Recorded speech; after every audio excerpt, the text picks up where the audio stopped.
Hello guys, in this video I'm going to show you how to find information about the CEWE application.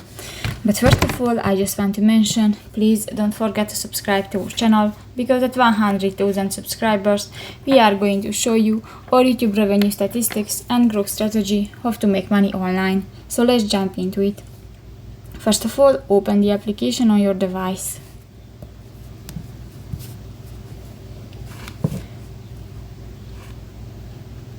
That's the home screen, and you can find the lower bar at the lower side of the screen. Click to the third option, the service, and here you can find two sections, the contact us and the service. In the service section, click to the last option, the information, and you can find the information about the application, the term and condition, the privacy policy, and about the app. And you can check the information and you can read that. So that's pretty much it for this video, guys. See you in the next one. Bye bye.